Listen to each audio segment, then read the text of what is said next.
Alrighty, I think we're live. I think we're ready. It's nearly time. Hi, people.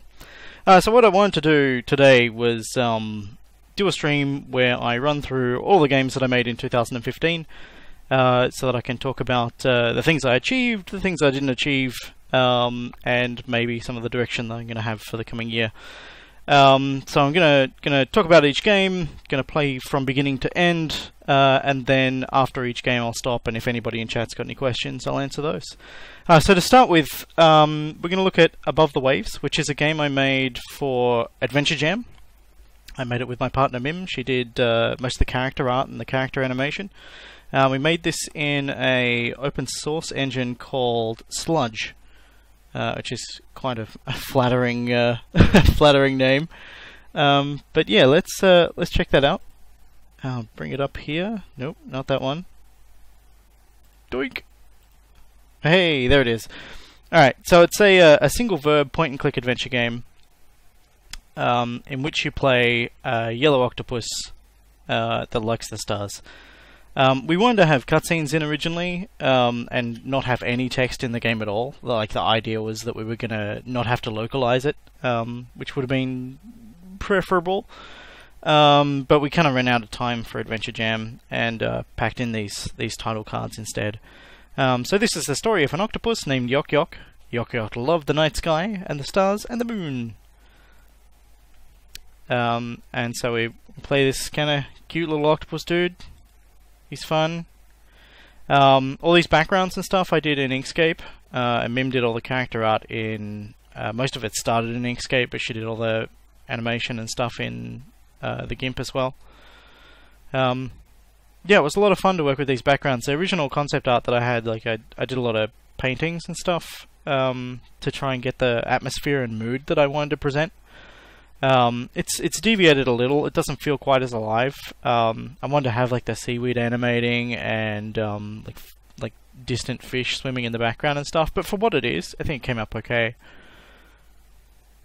If we hop in a cave here, we can see that the Yok Yok has been making something.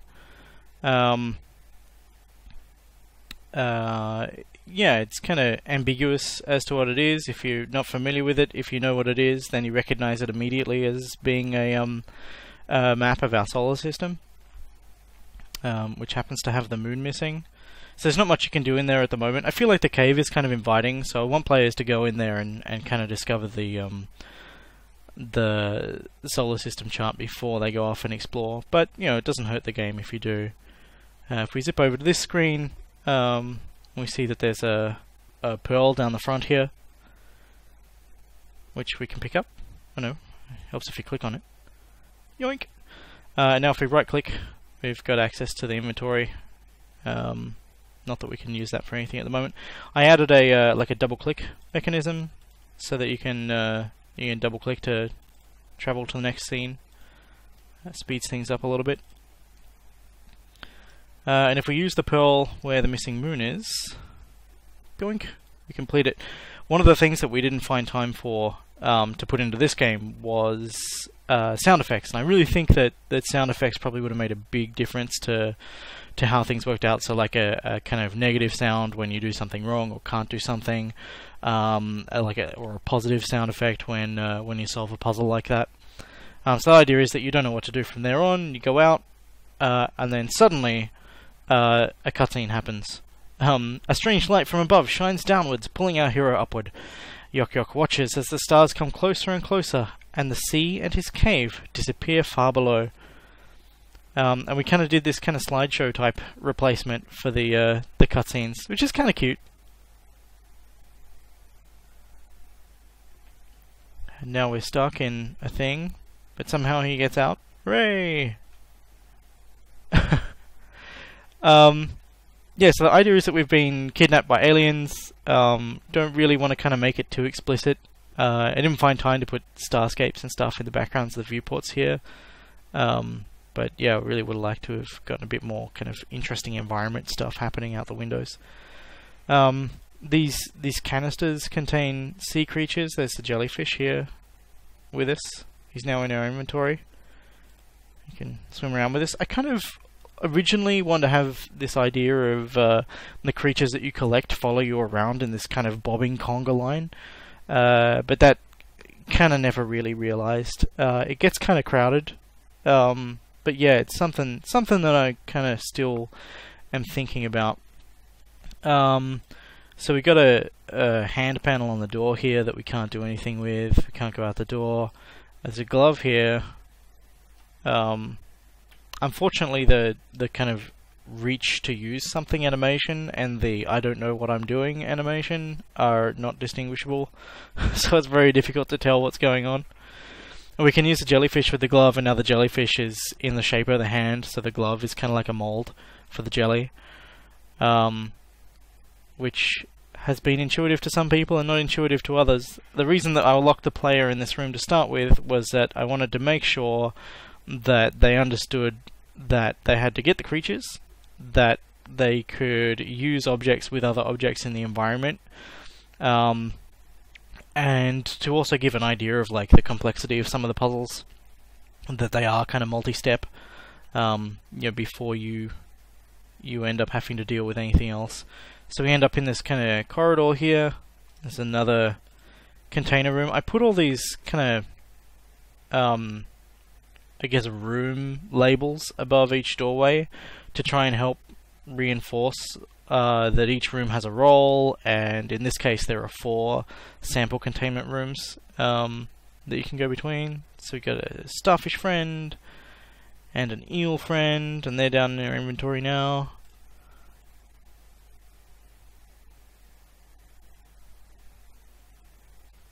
And now we drop down here. This kind of open Nexus area, initially I hadn't planned for it to be top down, but I felt that at this point in the game offering a different perspective gave a bit of variety that was kind of valuable. So if we come up here, we see a decidedly not animated jet of steam, and there's a crack here in the pipe that's letting it out. We can't go through the steam. Sadly, we collide with it a bit late, so it looks like we go into it, but oh well. We can use a starfish to block that up. Starfish is not harmed. Starfish is still happy. And in here we find a seahorse and a crab. Crabs are great. Now we can zip down here. We can go and check out this. Again, all the rooms have these kind of labels, and they come more into play a bit later. So there's lots of rubble blocking our path here. But there is a cable that we can get our hands on if we use the crab, because crabs cut cables. And now we can go back up here, and this hand panel is meant to be broken and stuff with wires hanging out. I think I did a good job of illustrating what the wires are for, but we can use the cable that we got to repair that. Very, very ingenious octopus. We can rescue some more friends, a turtle, and a pufferfish. So originally the turtle was going to do what the pufferfish does, but we'll get to that in a minute. I know we'll do that now, because that's cool. Alright, so the pufferfish can swim into this pile of rubble and then expand, blowing it away. A missing animation there would have made that a lot more clear. Oh, also, up here is Batman. There's a big cape billowing out the back, his legs coming out the front. It's very cool. So we continue in here. This is the bridge. The display panel here has a flashing lightning symbol, which is meant to indicate that it doesn't have power. So if you've explored the rest of the ship a bit more, you'll know that this room has the lightning symbol on it, and it's flashing here. We can't do anything with that console right now, but we can use our electric eel friend to restart the generator. And now this says this kind of constellation symbol, which was the symbol for the bridge. So we head back to the bridge, and it shows us the database symbol. I guess you don't really need to know what the symbols are as long as you can recognize them. So if we zip down here, you can see that this one's got the database symbol above the doorway. This is meant to be like a computer room. Unfortunately, again, missed out on some animations here. excuse me, there's a broken fuse that we can't do anything with just yet, so you go off and try and find ourselves another fuse.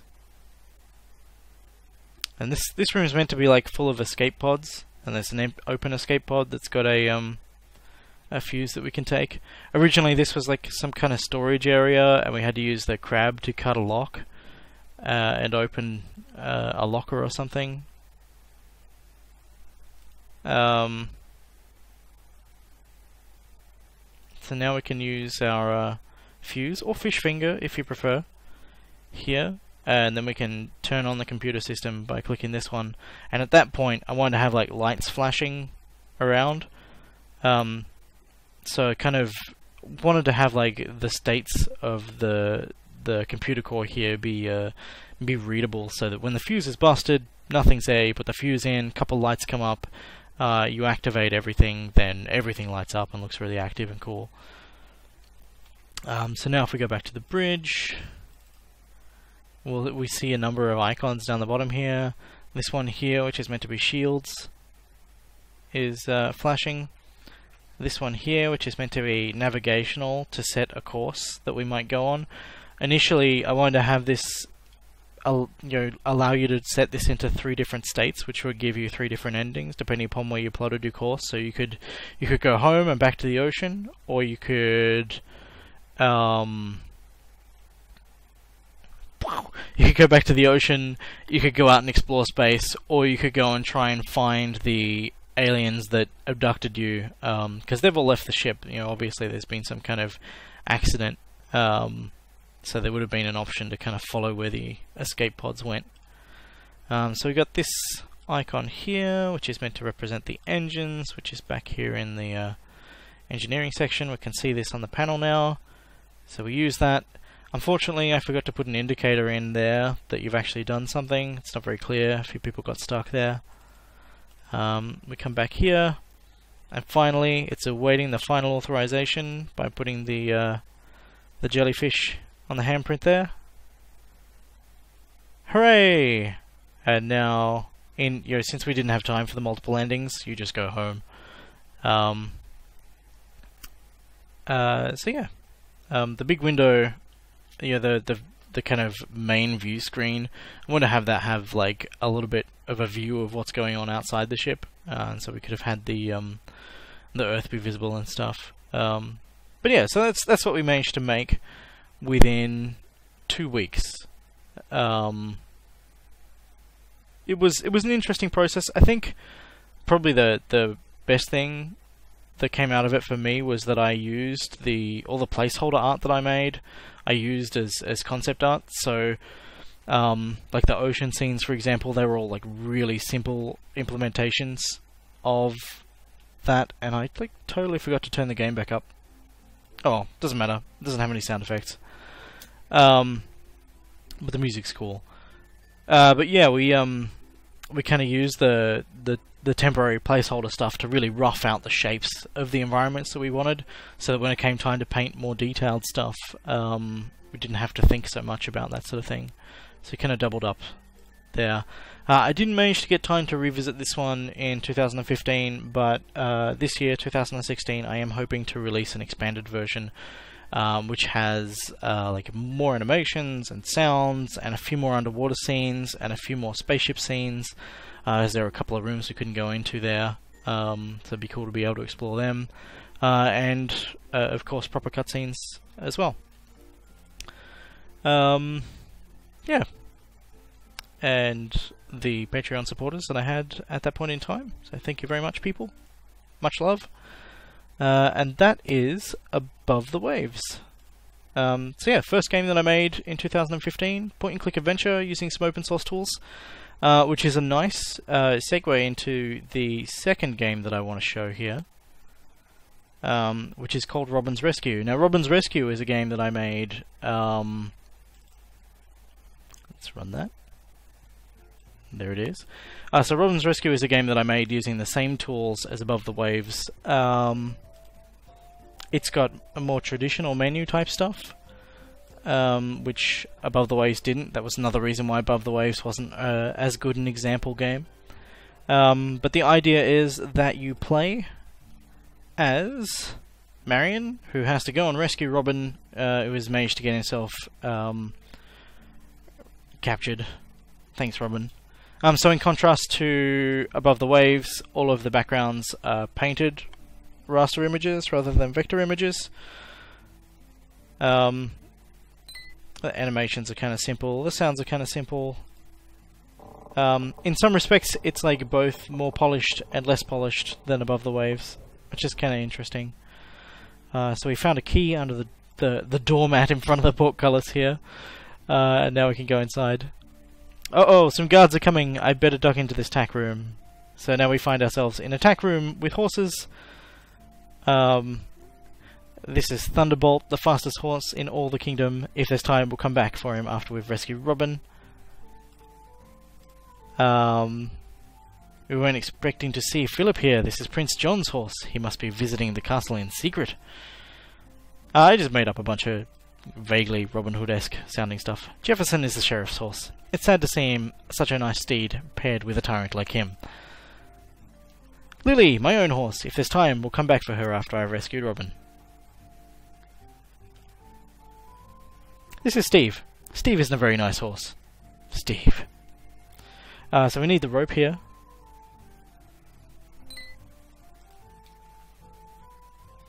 And then, to make the game seem a little bit more complex than it is, we have this kind of Monkey Island-esque duck in the door, shenanigans happen, but we get inventory items that we need out of it. Phew, that was rough. I wrestled a giant bear and found a grappling hook for my rope. Ooh, totally worth it. So now we got a grappling hook on the rope there. And here's a guard. That hook looks like it'd come in handy. I wonder if my grapple will reach it. And here's a guard. Oh no, one of Sheriff Rottingham's guards. We'll have to take him by surprise. So now comes the most awesome animation you will ever see in your life, as we swing from our rope and knock over a guard. Brilliant. The bigger they are, the harder they fall, I guess. Oh, it's fun to do the writing for this. Robin's being held captive inside this door here. I don't need to go any deeper into the castle. So, let us go in here. And here's Robin. Very animated. Ah, Marion, I'm glad you're here. You see, I came to rescue you. That must have been hard, given that I wasn't actually in the castle. That's right! Well, now that you're here, I can get on with the rescuing thing. Do you want to stay in here, and I'll go out and come back in? Robin. Shush. So now we're kind of stuck in this room with Robin. We can't leave, because we made loud noises in the corridor and Marion's anxious about other guards coming. Yes, well, I had a plan, but you interrupted my train of thought when you came in. I think it might have been about collecting some spoons and digging down beneath the castle. Robin, dear. But we'd need to make sure we avoided the moat. Oh, yes? Shush. So Robin is not helpful. I kind of like this idea of bumbling buffoon Robin. Something witty. Shush. We can use things on him, I think. He'll tell us about the key. Yay, the key to my heart. Wow, wow, a grappling hook. I really could have used one of those when I came in here earlier. So there's a window here. The window is probably the best way out of here, but it's too long a drop to just jump. Maybe we can fly. I have a feather. Will that help? Shush. So we can use a grappling hook on the window. Alright, Rowan, let's get you out of here. Coming! And then he hammer slides out. Whee! It sure is dark at the end of the game. Shush. So that was it. It's kind of silly. And for some reason, new game is not visible, so it has a bug. Whoops. But yeah, that was Robin's Rescue. The source is available on GitHub. If anybody wants to check that out, feel free. Sludge is an interesting engine. It's not particularly well maintained, and it was made quite some time ago, so it has some kind of legacy mentalities, I suppose. But it's a mature tool, and you can use it to create stuff, so yeah, it's pretty cool. So that was Robin's Rescue. The next game that I want to talk about is my major project across the last year, and into this year as well.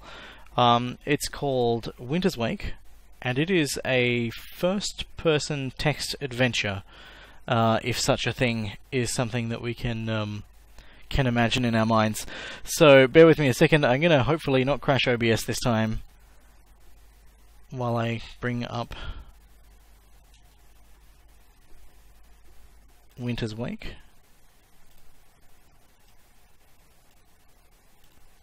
Looking good. Here it comes. Hooray! Okay. So this is an in-development game. What I have here is an early demo of just a few scenes from the beginning of the game that kind of give an idea of what it's all about. There is sort of a 3D scene in the background, but the player doesn't get to see it. I raycast against the objects and then give the players a text description of whatever they're facing. So we end up with first-person mouse-look style controls for a text-oriented game, which is kind of interesting, kind of neat. But yeah, let's start a new game and see how we go. An icy wind lashes about, raising flurries of snow around your legs. Oh, I'm going to struggle with this. You brace yourself against the mountain's face as another strong gust throws you off balance. A flash of lightning illuminates the path ahead, and you count yourself lucky for making it to the mountain pass before the spring storms hit. Finding your footing again, you grin and press on. You wonder for a moment how your younger self, first venturing out into the world in search of adventure, would be coping with the precipice shortcut in a storm like this. Probably cowering in the lee of a rock, you muse. Your reverie is broken by another flash of lightning, followed shortly by a booming peal of thunder. Involuntarily, you increase your pace, eager to get off the mountain as soon as possible. Only an hour or two of this, and you'll be on the great stairs, and home before the sun rises, you reassure yourself. An uneasy sense of disorientation overtakes you for a moment as the thunderous rumbling continues. For a brief moment, lightning flashes, making a silhouette of the mountain peak visible, but it seems wrong and sideways. Your gut churns and you break into a sprint as you realize that instead of the mountain, you caught a glimpse of an avalanche. You frantically look for a cave or an overhang to take shelter under as the world seems to reel and spin around you. For a brief moment, you feel weightless as the crushing snow engulfs you.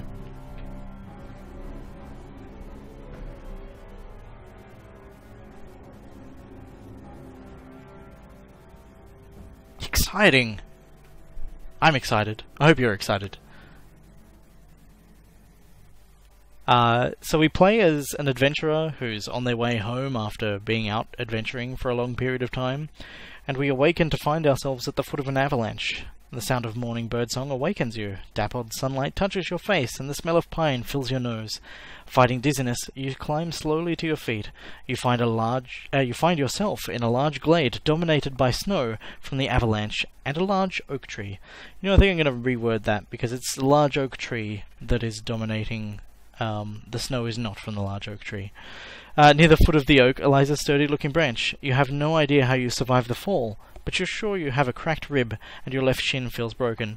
So similar to how I did with Above the Waves, I've kind of locked the player to this scene. They can't move around beyond this scene until they discover that they can look around for stuff, pick stuff up, and that sort of thing. So if we look around, we can see that the compass changes to reflect the bearing for us, and the triangle on the side shows whether or not we're looking down or up. So we can look up at the sky and it's kind of bright. We can look down at the ground and it's kind of dark. I'm not going to read all the descriptions and things, but here's the oak tree, and at the base of the oak tree, as we said before, is a branch. We're going to click to pick that up. So it plays out as a single verb adventure game with automatic inventory use. There is only one interaction key, which is the left click. Which is nice and simple, particularly for something that is so kind of inherently disorienting as this. If we turn around to look behind us, we can see an avalanche here. There is some snow at our feet as well. And we can, if we face northward again, find that tree there, and we can throw our snowball at the tree. which has no purpose. I wanted to put in a lot of kind of expressive things where the player could do something on their own without necessarily having anything other than an impact on the character's behavior. So we see a path that we can lead into the woods. Now that we have our branch as a makeshift crutch, we can squeeze through. And we're at crossroads in the forest. There is a sign on the side of the road that tells us where each thing goes. We can head south. And we can hear a distant waterfall. So the waterfall's kind of louder here. We could hear it a little bit in the avalanche scene. And now it's quite loud. There is a lake here in front of us. And at the very, right at our feet are some stones which we can pick up, and we can skip some on the water if you want. You don't have to. Again, expressive things. But around the other side of the lake is this waterfall. We can move over there, and we'll see that the waterfall sound gets incredibly loud when we get there. It's really cool. One of the kind of scenes that I'm most proud of in the game. There's nothing here to do aside from feel overwhelmed by the sound. But that's a good thing, because that's what waterfalls are. They kind of have this kind of sense of overwhelming presence when you stand under one. So we can continue north back to the crossroads. And we can go east, which takes us to the village, and we're sort of seeking out a healer. That's our primary motivation at the moment. The gate here is closed, and you can't open it by hand. If we look above the gate, there's a bell tower, and if we listen closely, which it may not be audible on the stream, but there's a slight snoring sound. So if we throw a rock at the bell, the lookout wakes up and says he can open the gate for us, so we can now enter the village. And we look around. There are a few different locations. We can't actually go into any because we're injured and possibly bleeding out. So we need to go and find a healer. Thankfully, they have these brightly coloured doors, so we can identify them easily. In we go. And inside is a kind of nice fireplace and a bubbling pot sound and stuff. There's a cat up in the rafters and a lot of mess from the table and stuff. We can talk to the healer here, who gives us some healing broth and tells us that we need to lie down and rest and stuff. So there's a bed here somewhere. There it is. We can lie down, and that's the end of the demo. You follow the healer's advice and lie down. Just as the broth's effects take hold, you start to feel drowsy as glowing eyes descend from the rafters, and the healer's cat jumps down from its hiding place among the rafters. I use rafters twice there. Another editing thing to fix up. To curl up at your feet. Under the healer's reassuring rotch, you drift out of consciousness. The pain in your leg and ribs fade. The light fades. Numbness overtakes you. You begin to feel weightless. You remember yourself pushing hard against through the mountains against a snowstorm. You watch from above as your form braces against the wind around the mountaintop. Suddenly, a flash of lightning casts a shadow of a giant hand reaching towards your impossibly small figure as it strides with foolish confidence towards doom. As the world tilts sideways and the giant hand begins to close, you glimpse a tall figure reaching out for you. Its hands aglow with a blinding blue light, and that giant hand recoils as you see your body get swept up by tumbling snow. This is the end of the early demo of Winter's Wake. To find out more, visit winterswake.com, and thank you for playing.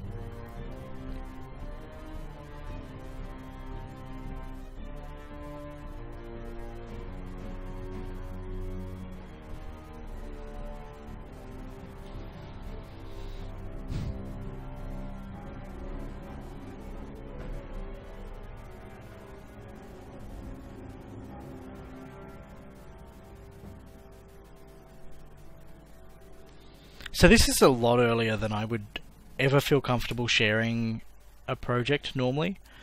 And part of the reason I put the demo out this early is because of the Patreon thing that I'm doing, where I'm wanting to share my experiences of making games with people rather than just the games themselves. And so I've put out this very, very early demo so that the contrast between this and the next demo, which is coming in a couple of weeks, and whatever steps between now and release we pass through, will show this kind of progression that you can look back at and get a feel for. So yeah, it's kind of I look at it and it seems very, very rough, but it has been a fun project to work on. I've got a lot of good feedback so far, so I'm really happy with that. I might also just bring up the credits because it's got a piece of music in it that's not in the rest of the game, and Anton did such a bang-up job with the composing of the music that I can't help but show it off. So.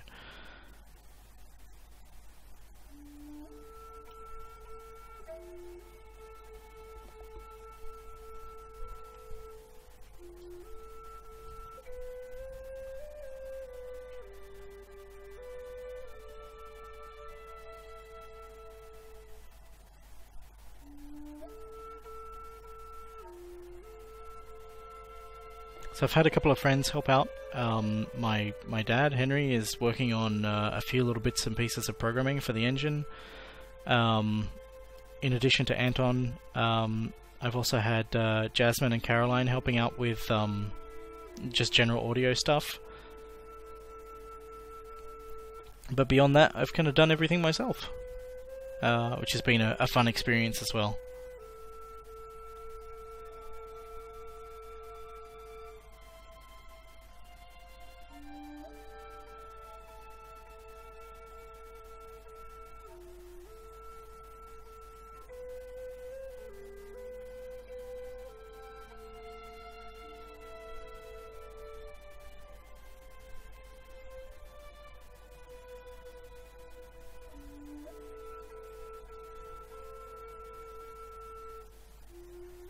So the engine is something that I'm writing myself from scratch with SDL and OpenGL.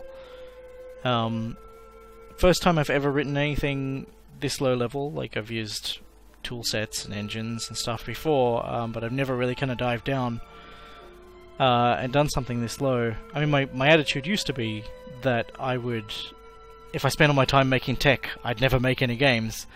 But working on this has been so hugely eye-opening and empowering at the same time that I do not for a second regret choosing to use my own tech or to make my own tech.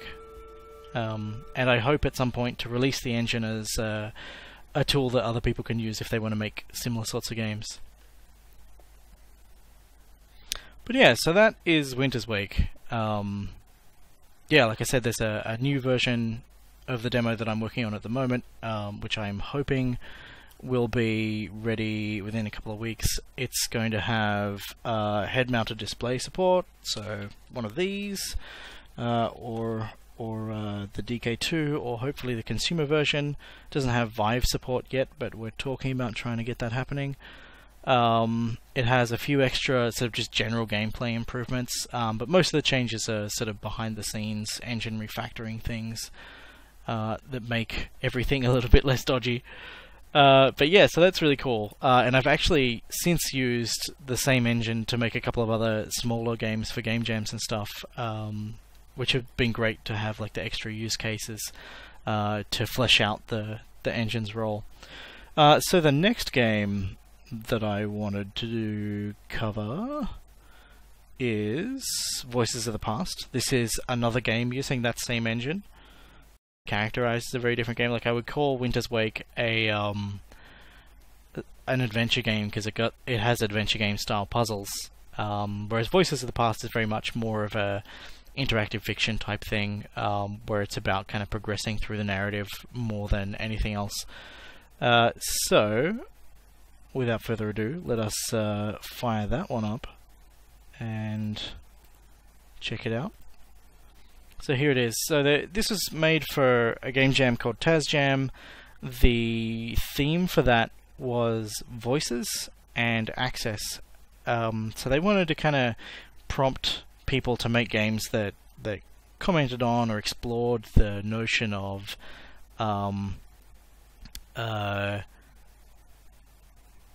the power that having a voice or not having a voice can give you.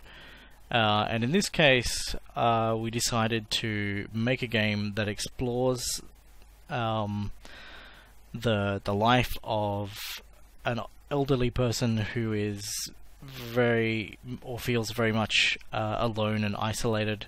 She has some memory troubles, and as we start the game, she's not really sure where she is or why she's there. So we start in this room. The old woman sits in her room.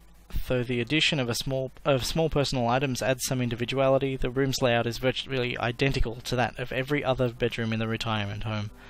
To the left of the entrance stands a set of drawers. To the right, a bed and a short dresser. The opposite wall to the entrance boasts one small window and a collection of photographs. In the corner sits a small table. So we got all these kind of elements in the room, like the window here, which represents or reminds her of something, a memory. So in this case, it's reminding her of being outside in the sun, having a picnic as a child, and we can kind of click to go into that memory, like this. And so we're remembering a picnic, and the tone of the writing changes as well. It's a river nearby. We can hear some ducks and waterfowl making lots of noises. Parents are just kind of talking. I kind of wanted to have a bit of sort of adult murmuring going on, but didn't really put that in. I have time to do that. Sarah and Gregory, the characters' two siblings, are singing songs to each other, and the younger one is giggling. And if we look around, we see this bed, and the bed represents, another memory that this has reminded us of, and this kind of pulls us out of the memory and takes us back to the room. And the bed makes her feel uncomfortable, which we'll explore in a moment and see why. So what's the other thing that we can... I think we can do the door at the moment? Yeah, we can. So the door's open. Outside, a corridor stretches past the room. The brown doorway frames eggshell white walls of the corridor opposite. The old woman's wrinkled brow creases slightly as she gazes out at the blank canvas created by the doorway, and her hands involuntarily twitch, searching for something to do. So if we go towards the door, we discover that this is much later in her life. She is now living alone after her children have moved out and her husband has passed away. And she always dreams of travelling or planned to travel, but never did. And so the doorway in the room has reminded her of standing at the doorway of her home and considering whether or not she should go outside. So we can kind of hear outside sounds. It's like kids playing in the street kind of thing. Cars driving by every now and again. And we can look around and explore a few elements within this memory. Eventually, there's like family portraits and stuff here as well. Eventually we spot a set of drawers, which again takes us back to the room. And so her kind of first-person narrative within the memory is kind of like why are there drawers here? It doesn't make any sense. So the drawers remind her again of another point in time.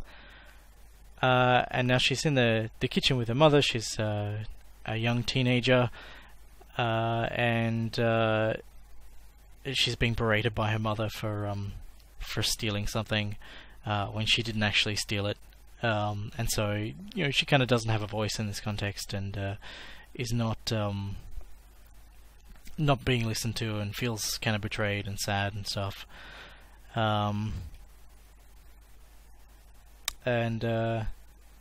Yeah, so we can explore that memory and discover a little bit more about what was stolen. I won't dig too much into that. I'll leave it as something interesting to explore for anybody who would like to play. But somewhere, if we look around, we find a small wooden table. And it has kind of embroidery on it. It reminds her of something, but she's not quite sure what, and we can't actually go into this memory yet. We have to go off and do the bed first. So we've kind of got this non-linear stuff, but it's gated at the table. So if we click on the bed has reminded her of a hospital bed from when she had a miscarriage or a stillbirth, which is, you know, it's kind of traumatic thing to touch on. We wanted to have a mix of happy memories and not so happy memories, and yeah, it is what it is. You know, there are people whose lives are filled with these kinds of, or not filled, are punctuated by these kinds of intense memories, and we kind of wanted to put something like that in to kind of show that there's a richness and variance in the kinds of experiences that this person has had. So things in the hospital ward remind her that you know, or exploring the memory. She touches on how unpleasant and disquieting the environment was, and how the you know, the clock's incessant ticking was making it harder and that sort of thing. And eventually we see the table again. The table doesn't really fit in this environment. We go back to the room, and now we can go through into the table. And so the idea is that we kind of want to have like these different kind of soundscapes as well. Like when you go into the memory has like this kind of environmental soundscape. When we come back to the room, we've got this very slightly weird and dissonant music going on. We had wanted to have that music sort of shift as you play, as you unlock more of her memories and know a little bit more about her. So we've got her name now. When we first started, we didn't have a name, so her name is, or her last name is Thompson. Yeah, we wanted to have the music kind of gradually become more coherent over time, so that you start with this kind of really weird, dissonant thing, and at the end of the game, once you've kind of explored all of her memories and have a more whole and rounded view of who she is, then the music is more structured and less dissonant and more cohesive. But we didn't quite manage that in time for the end of the jam. But that said, I got a couple of new pieces of music today from my dad, who did the music for this, and we're going to try and do an update to the game at some point to coincide with the Winter's Wake demo. So yeah, if we go into the table here, we find that this memory is about her first date with her husband, and she finds that she can't really make eye contact with him because she is nervous, and the embroidered handkerchief that she's fiddling with in her hands is what the tablecloth on the table reminded her of. We kind of got this ambient cafe sound going on, and your cutlery clinking on crockery and that sort of stuff, and a few other bits and pieces. His name is Stanley. And there are also kind of like bits within the memories where you find out her name and that sort of stuff, and then when you go back to the room, you know her name, and that's represented in some of the descriptions. So this kind of idea that you are actively finding out more, not just about the memories themselves, but more about the woman that she is at the point in time that we're experiencing her experience in the room. So here is a bedside dresser, and there are some roses on it.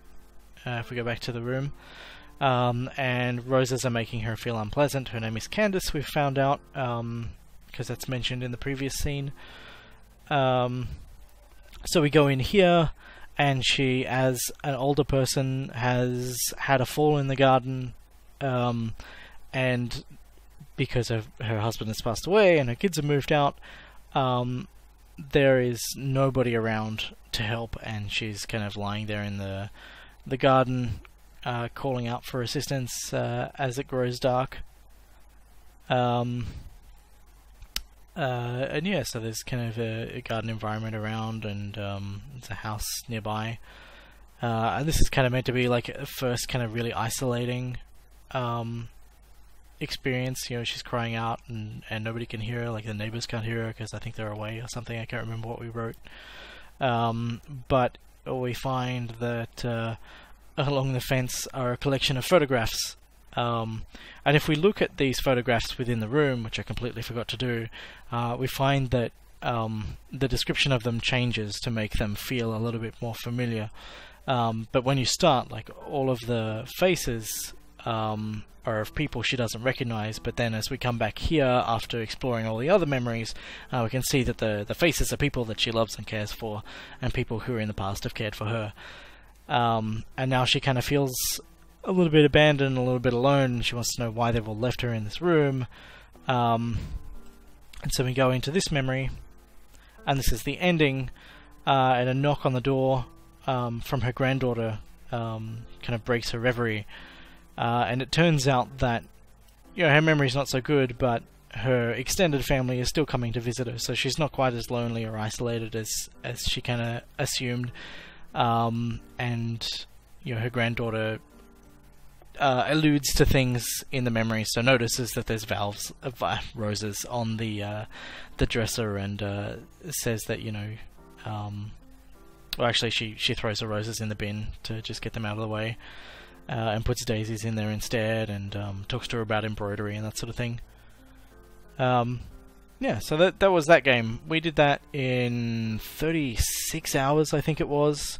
I mostly focused on programming and all the scene design and all that sort of stuff. My partner Mim, who worked with me on Above the Waves, did the writing, and my dad Henry did the music, and hunted up the sounds and stuff as well. So it was a bit of a team effort. But yeah, not too bad for 36 hours worth of work.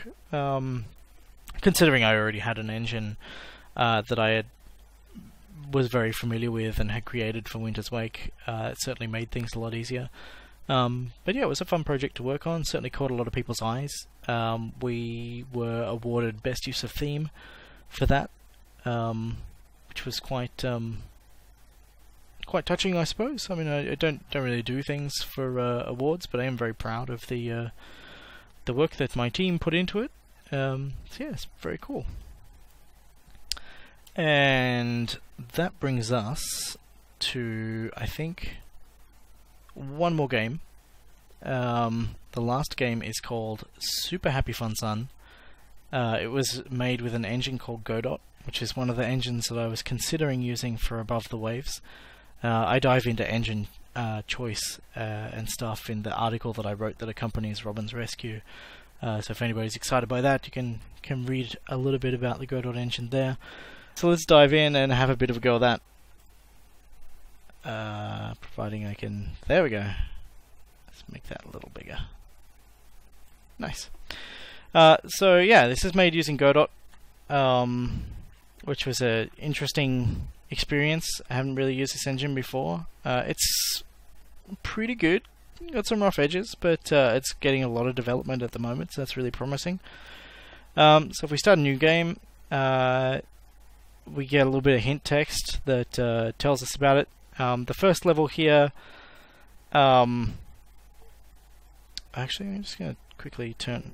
I'll wait until the next level. So the first level is like really simple. There are these kind of boundaries here that stop us from exiting the level. It's very constrained.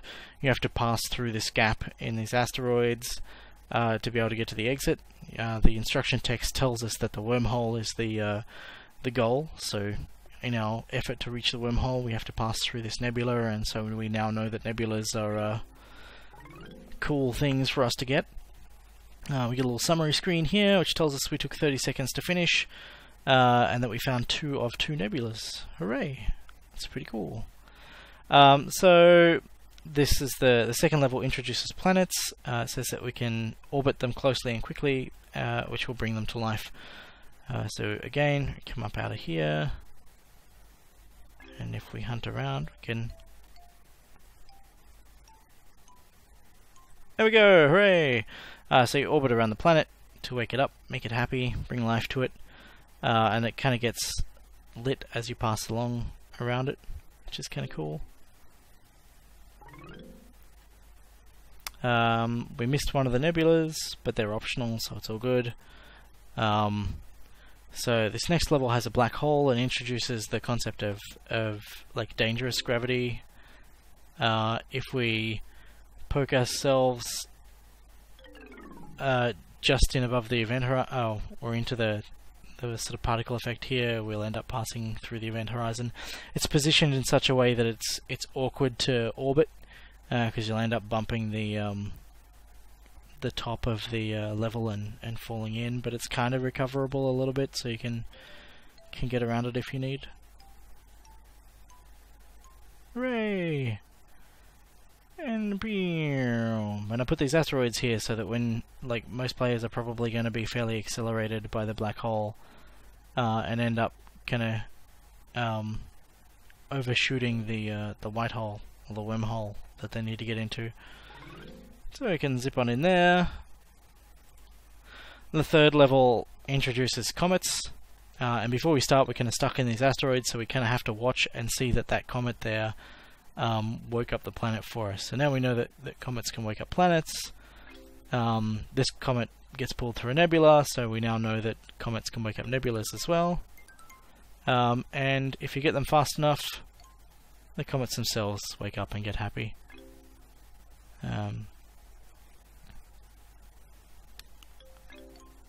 So we can get them to do all our work for us. Cool little dudes. And so at this point the game is really about exercising control and making sure that you don't go too fast. Particularly with the comets, it's really well illustrated because the faster they go, the more chance they have to escape your gravity. You can fling them out into space with no hope of getting them back quite easily. So we found everything in that level. So now we've got a more complex level with comets here. As we move up along here, we see there's a comet there. He's going to follow us along the asteroids here. And it's going to wake up that planet for us that we couldn't get to otherwise. This planet here as well is in an awkward position. The asteroids here block us from being able to orbit this planet at all, so we've got to make use of the comet that we've got here to wake it up for us. There we go. Easy as. Hooray! And now we've got a more complex level with a whole bunch of just a more complex level, I guess. It's got a bunch more planets. That one's got asteroids in it that mean that we have to like make a very tight controlled orbit. Whole bunch of nebulas to go out and hunt for. I think some of them are hidden in little nooks and crannies around the map edge as well, which is kind of cool. There is a comet here, and this comet is actually, we're going to sacrifice it to the black hole. It's going to get this planet for us that we couldn't get on our own. Oh, fruit nuts.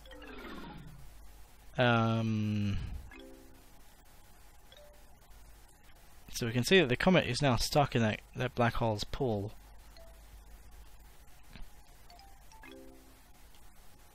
And we can, if we try hard, providing I don't mess up, we can actually exert our own gravity near the edge of the black hole and pull the comet out far enough that it can wake up that planet. And I'm not going to be able to do it now. So this level's kind of tricky and a bit more technical.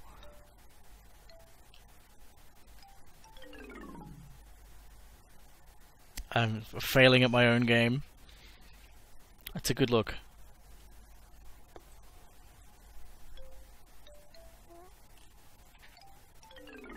Nearly. We can do it. We have the power. And I don't know if I've unlocked all the levels yet, so it could be that I'm stuck here until I finish them. I think I just slowed down that that comet too much. Ah, and then this black hole is one that is very difficult to evade as well. The idea here is that you gotta kind of sling yourself in. Can't believe I got out. Anyway, let's just cheat and skip over Gravity Dance, because I don't want to make people watch me fail at my own game for extended periods of time. So this level here has some similarities with the last level. This was actually the first level I made, and rather than being any kind of conscious directed experience, it is in fact just a exploration of the different elements in the game and the different mechanics and stuff. So I wasn't actually kind of expecting to throw this in the game, but it kind of worked really nicely, and so I kept it. It's a lot larger scale than the others as well, because I wanted to make sure that, you know, like decent sized levels would load properly in the engine and that sort of stuff. But yeah, it's also this kind of sense of moving around and exploring a space. Oh, too slow there. Hey, there we go. There's a black hole in the middle and a few more planets kicking around. And there were only like 3 planet designs. We wanted to have like 6, but didn't really manage to find the time to squeeze all that in.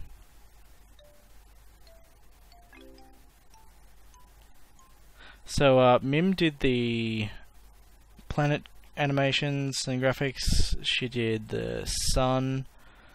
I think that's it. And my dad Henry collaborated on this one as well. He did a little bit of engine programming and did the music. Not the music, the sound effects for when we activate things. The cute little xylophone sounds.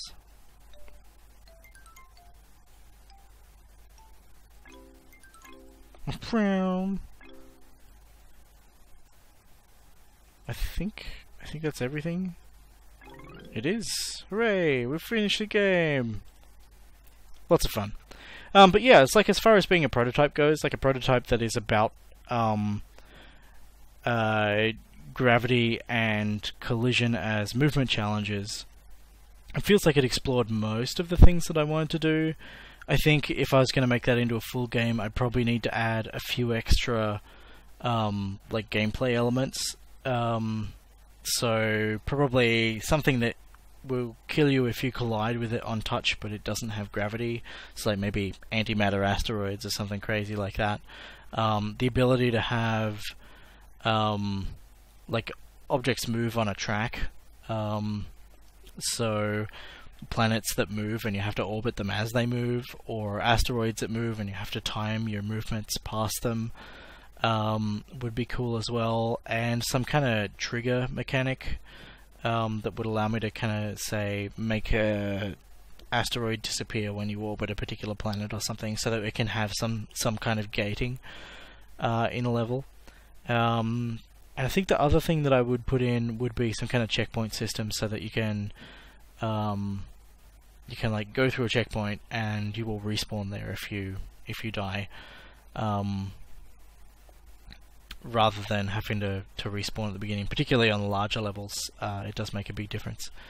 But yeah, it was a lot of fun to do, and the cool splash screen that you can't really make out behind the menu here, and I couldn't get up fast enough in OBS, was a lot of fun to do. It's got a very different aesthetic to it. You can see it on itch.io if you want to grab a copy of that one. But that's out there to play with. I don't know if I'm going to revisit it. I certainly don't have time at the moment. Doing that kind of expanded version of Above the Waves and finishing Winter's Wake are definitely my highest priorities right now.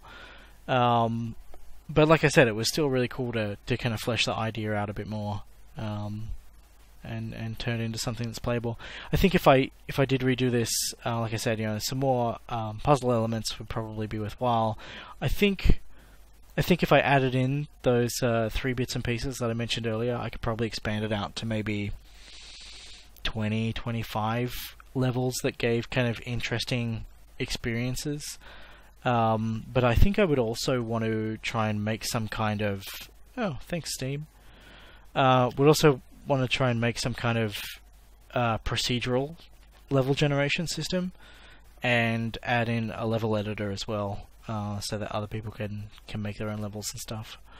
But yeah, but for now it's a cool little prototype, and yeah, it was the last game I made. I did that in December with time that I had allocated for 7-day FPS, which never really happened. Oh, and there's my desktop. Let's get rid of that. Yeah, so those are the 5 games I made in 2015, which is kind of 4 smaller-ish scale games and 1 major focus. And yeah, so I'm just kind of recording this to share some thoughts about what the stuff it is that I've made and where it is that I've gone.